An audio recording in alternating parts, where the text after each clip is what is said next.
kun waxaan daawada meel walba aad joogto waxaad kusoo dhawaataa janaal kale waaye films oo hadan oo kale kuusoo gudbiya muuqaalada ugu dambeeya ee la xiriira arrimaha Bollywoodka, Tollywoodka iyo Hollywoodkaba.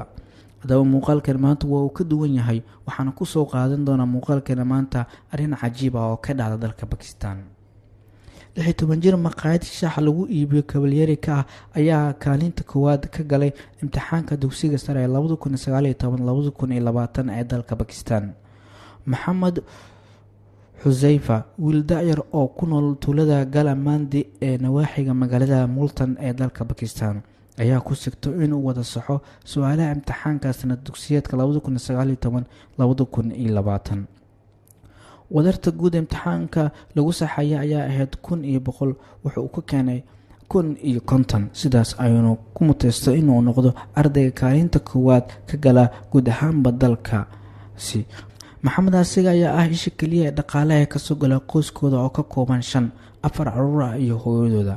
warbixin ay ka qotay jariirada Gulf News ayaa lagu xusay in Maxamed uu 8 saacadood wax barto, 10 saacna maqaayada ka shaqeeyo, 2 saac uu leeliga iskuulka ku diyaariyo, 4 saac kalena uu harsan uusan nasasho ku filan helin.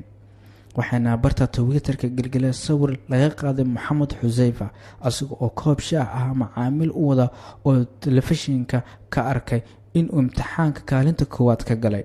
dadyo fara badan ayaa dalbaday in Maxamed laga taakulayo tacliinta sare ee heerka jaamacadeed.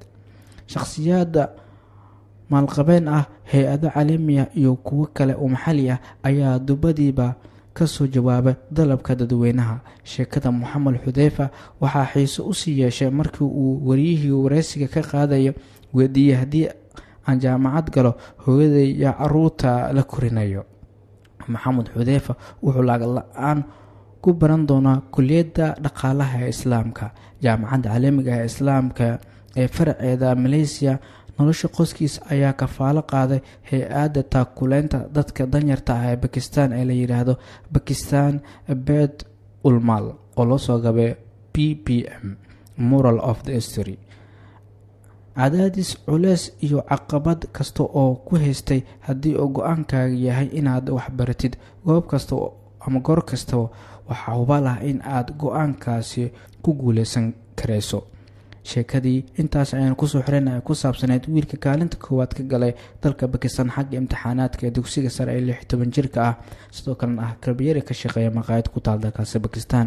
maanta waa qof caan ah, sidoo kalena waxbarashadiisa jaamacadda la kafaalad qaaday. inta ayaan kusoo xirnay muuqaalka cajiibka maanta aan kaga hadlaynay wiil 16 jir ah oo ku guuleystay kaalinta koowaad ee dugsiga sare ee dalkaasi Pakistan. haddii aad ku cusub tahay janaalkana subscribe inoo saar, la wadaag asxaabtaada. waana ku mahadsantahay booqashadaada ee janaalkan.